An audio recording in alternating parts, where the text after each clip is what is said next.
Hello, അസ്സാം വലൈക്കും. ഇന്നൊരു അടിപൊളി ബീട്രൂട്ടും മുരിങ്ങക്കായും വെച്ചിട്ടുള്ളൊരു ഒഴിച്ചുകറിയുടെ റെസിപ്പി നോക്കിയാലോ. ഇത് നിങ്ങൾ ഒരു പ്രാവശ്യം വെച്ച് നോക്കിയിട്ടുണ്ടെങ്കിൽ പിന്നെ വീണ്ടും വീണ്ടും നിങ്ങൾക്ക് വെച്ച് കഴിക്കാൻ തോന്നും. അത്രയ്ക്ക് ടേസ്റ്റി ആയിട്ടുള്ളൊരു കറിയാണ്. ഇഷ്ടമില്ലാത്ത മക്കൾ പോലും ഇത് ചോദിച്ച് വാങ്ങി ചോറ് കഴിക്കും. കൂടുതൽ ഇൻഗ്രീഡിയൻസിനൊന്നും ആവശ്യമില്ല. ഒരു മുരിങ്ങക്കായും ഒരു ബീട്രൂട്ടും മാത്രം മതി. ഇത് രണ്ടും ഉണ്ടെങ്കിൽ ഈ കറി ഈസി ആയിട്ട് പെട്ടെന്ന് തയ്യാറാക്കിയെടുക്കാൻ പറ്റും. അപ്പോൾ നമുക്ക് റെസിപ്പി നോക്കിയാലോ. ഞങ്ങളിവിടെ ഒരു കുക്കർ എടുത്തിട്ട് ഒരു 1/4 കപ്പ് പരിപ്പാണ് ചേർത്ത് കൊടുക്കുന്നത്. എന്നിട്ട് നന്നായിട്ടത് കഴുകിയെടുക്കാം. പരിപ്പ് ഒരുപാട് എടുക്കേണ്ട ആവശ്യമില്ല. പരിപ്പിൻ്റെയും മുരിങ്ങക്കായുടെയും ബീട്രൂട്ടിൻ്റെ ടേസ്റ്റൊക്കെ ഒരേപോലെ നിൽക്കണം. അതുകൊണ്ട് പരിപ്പ് ഒരുപാട് എടുക്കാണ്ടിരിക്കാൻ ശ്രദ്ധിക്കാം. ഇനി പരിപ്പിൻ്റെ കൂടെ ബീട്രൂട്ടാണ് നമ്മൾ ചേർക്കുന്നത്. ഒരൊറ്റ ബീട്രൂട്ടിൻ്റെ ആവശ്യമുള്ളൂ. അത് ചെറിയ കഷ്ണങ്ങളായിട്ട് ഇതേപോലെ കട്ട് ചെയ്തെടുക്കാം. ഇവിടെ ഏകദേശം 1 കപ്പ് ബീട്രൂട്ടാണ് ഞാൻ ചേർത്ത് കൊടുക്കുന്നത്. പിന്നെ എരിവിന് ആവശ്യമുള്ള ഒരു പച്ചമുളകും കൂടി ചേർത്ത് കൊടുക്കാം. കുറച്ച് മഞ്ഞൾപ്പൊടിയും കൂടി ചേർത്ത് കൊടുക്കാം. ഏകദേശം 1 ടീസ്പൂൺ മഞ്ഞൾപ്പൊടിയാണ് ഞാനിവിടെ എടുക്കുന്നത്. പിന്നെ ആവശ്യത്തിനുള്ള ഉപ്പും കൂടി ചേർത്ത് കൊടുക്കാം. ഇനി കുറച്ച് അധികം വെള്ളം ഒഴിച്ച് കൊടുക്കാം. നല്ലപോലെ ഇത് വേവിച്ചെടുക്കണം. അതായത് പരിപ്പ് നല്ലതുപോലെ വെന്ത് കിട്ടണം. പിന്നെ ബീട്രൂട്ട് ഇതിൽ കിടന്ന് എത്ര വെന്താലും ഉടഞ്ഞു പോവില്ല. അതുകൊണ്ട് കുറച്ച് ഏറെ വെള്ളം ഒഴിച്ച് കൊടുക്കുക. അഥവാ വെള്ളം കൂടുതലുണ്ടെങ്കിൽ തന്നെ നമുക്ക് കറിയായിട്ട് യൂസ് ചെയ്യാം. കുക്കർ അടച്ച് വെച്ച് ഒരു 5 or 6 വിസിൽ വരുന്ന വരെ നമുക്കൊന്ന് വെയിറ്റ് ചെയ്യാം.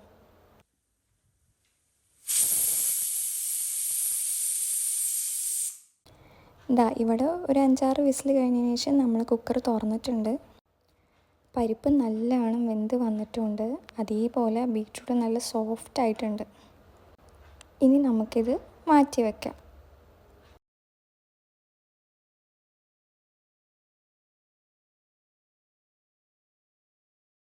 ഇനി ഞങ്ങളിവിടെ ഒരു മുരിങ്ങക്ക എടുത്ത് വെച്ചിട്ടുണ്ട്.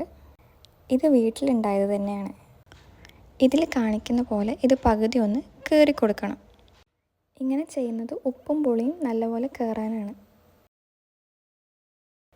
ഇനി ഒരു ചട്ടി സ്റ്റൗവിൽ വെച്ചതിന് ശേഷം നമുക്ക് അതിലേക്ക് കുറച്ച് വെളിച്ചെണ്ണ ഒഴിച്ചു കൊടുക്കാം. വെളിച്ചെണ്ണ നല്ലതുപോലെ ചൂടായി വരുമ്പോൾ നമുക്ക് കുറച്ച് കടുകും കൂടി ഇട്ട് കൊടുക്കാം.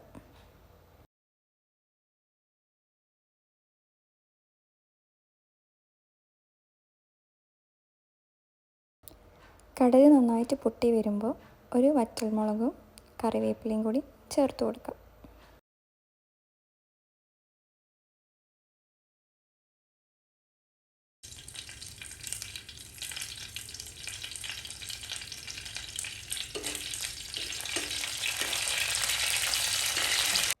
ഇനി നമ്മളിതിലേക്ക് വളരെ ചെറുതായിട്ട് അരിഞ്ഞു വെച്ച സവാളയാണ് ചേർത്ത് കൊടുക്കുന്നത്. കനം കുറഞ്ഞിട്ട് അരിഞ്ഞ് ചേർക്കാൻ പ്രത്യേകം ശ്രദ്ധിക്കണം.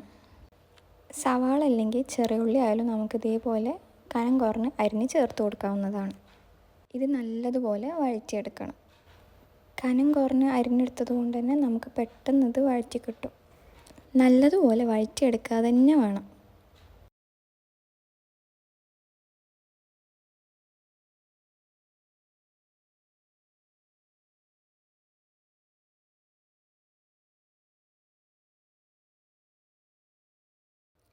ഇനി ഇതിലേക്ക് എരിവിന് ആവശ്യമുള്ള ഒരു മുളക് കീറിയിട്ട് കൊടുക്കാം. ഇതെല്ലാം നല്ലതുപോലെ വഴണ്ട് വന്നതിന് ശേഷം നമുക്ക് അടുത്തത് തക്കാളിയും കൂടി ചേർത്ത് കൊടുക്കാം. ഞാനിവിടെ ഒരേ ഒരു തക്കാളിയെ എടുത്തിട്ടുള്ളൂ. നല്ല പഴുത്തത് വേണമെന്നൊന്നുമില്ല. കുറച്ച് പുളിയുള്ള തക്കാളി എടുക്കുന്നതായിരിക്കും നല്ലത്.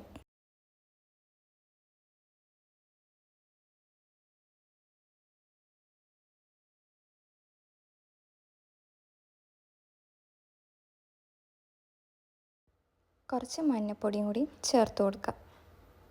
തക്കാളി പെട്ടെന്ന് വഴണ്ട് കിട്ടാനായിട്ട് കുറച്ച് ഉപ്പും കൂടി നിങ്ങൾക്ക് ചേർത്ത് കൊടുക്കാവുന്നതാണ്. ഇനി തക്കാളി നല്ലതുപോലെ വഴണ്ട് കിട്ടും. വഴണ്ട് എന്ന് വെച്ചാൽ ഒരുപാട് അങ്ങോട്ട് കുഴഞ്ഞ് കിട്ടേണ്ട ആവശ്യമില്ല. തൊലിയൊക്കെ ഒന്ന് ചുരുണ്ട് വരുമ്പോൾ ആ ഒരു ടൈമിൽ നമുക്ക് നേരത്തെ വേവിച്ച് വെച്ചിട്ടുള്ള പരിപ്പും ബീട്രൂട്ടും ഇതിക്ക് ചേർത്ത് കൊടുക്കാം. മീഡിയം സൈസ് തക്കാളി ആണെങ്കിൽ നിങ്ങൾക്ക് 2 എണ്ണം എടുക്കാം കേട്ടോ. ബീട്രൂട്ടിന് മധുരമുള്ളത് കാരണം കുറച്ച് പുളിയുള്ള തക്കാളി എടുക്കുന്നതാണ് നല്ലത്. അധികം പഴുക്കാത്തത് എടുത്താലും കുഴപ്പമില്ല. ഇനി നമുക്കിതിക്ക് നേരത്തെ നമ്മൾ മുറിച്ച് വെച്ചിട്ടുള്ള മുരിങ്ങക്ക ചേർത്ത് കൊടുക്കാം. ഇനി ഇതെല്ലാം കൂടി നല്ലതുപോലെ നമുക്കിവിടെ വേവിച്ചെടുക്കാം.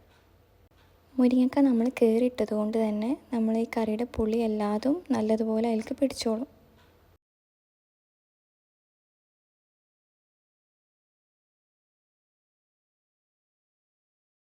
ഇനി അടുത്ത് നമുക്കിതിക്ക് ചേർക്കേണ്ടത് ഒരു അരപ്പാണ്. അതെങ്ങനെ തയ്യാറാക്കാൻ നമുക്ക് നോക്കാം. ബീട്രൂട്ട് എടുത്ത അതേ കപ്പിലാണ് ഞങ്ങളിവിടെ തേങ്ങ എടുത്തിട്ടുള്ളത്. അതിലേക്ക് 1/2 ടീസ്പൂൺ വലിയ ജീരകവും, ഒരു ഉണക്കമുളകും, 2 ചെറിയ ഉള്ളി, ഒരു 4-5 വെളുത്തുള്ളിയും കൂടി ചേർത്ത് കൊടുക്കാം. ഇനി നമുക്കൊരു ചെറിയ മിക്സിയുടെ ജാറിലേക്ക് ഇതൊക്കെ ഇട്ടിട്ട് നല്ലതുപോലെ പേസ്റ്റ് ആക്കി എടുക്കുക. കുറച്ച് വെള്ളം കൂടി അരിയാൻ വേണ്ടി ചേർത്ത് കൊടുക്കാം.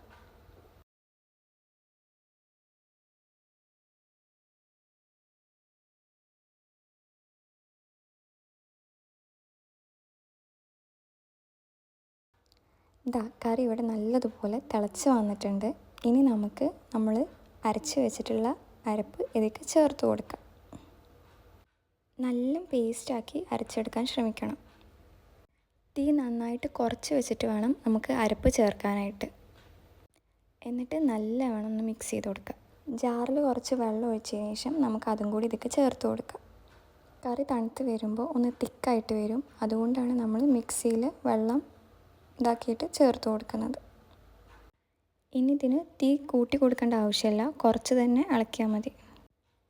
നല്ല കളറ് മാറിയിട്ട് നല്ല അടിപൊളിയായിട്ട് കിട്ടിയിട്ടുണ്ട്. ഇനി നമുക്ക് കുറച്ച് കറിവേപ്പിലയും കൂടി ചേർത്ത് കൊടുക്കാം. ഈ കറി നമുക്കൊന്ന് ചൂടാക്കിയെടുക്കാം. കുറഞ്ഞ തീയിൽ വെച്ചിട്ടാണ് ചൂടാക്കേണ്ടത്. ഈ ഒരു സ്റ്റേജിൽ ഉപ്പൊക്കെ നോക്കിയിട്ട് ഉപ്പ് കുറവ് തോന്നുകയാണെങ്കിൽ നിങ്ങൾക്ക് അതും കൂടി ചേർത്ത് കൊടുക്കാം. നല്ലതുപോലെ ഇളക്കാൻ ശ്രമിക്കണം.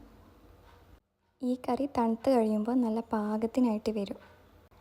കുറച്ച് നേരം കഴിഞ്ഞാൽ നമുക്ക് ആ ബീട്രൂട്ടിൻ്റെ ചെറിയ ചുവപ്പ് കളറൊക്കെ കിട്ടും. നിങ്ങൾക്ക് ലാസ്റ്റിൽ വേണമെങ്കിൽ കടുക് താളിച്ചിടാം. നമ്മളിവിടെ ആദ്യം തന്നെ ചെയ്തുകൊണ്ട് അതിൻ്റെ ആവശ്യമില്ല. അങ്ങനെയാണെങ്കിൽ ആദ്യം എണ്ണ ഒഴിച്ചിട്ട് സവാള വഴറ്റിയെടുക്കാം. എന്നിട്ട് ലാസ്റ്റ് കടുക് താളിച്ചൊഴിച്ചാൽ മതി.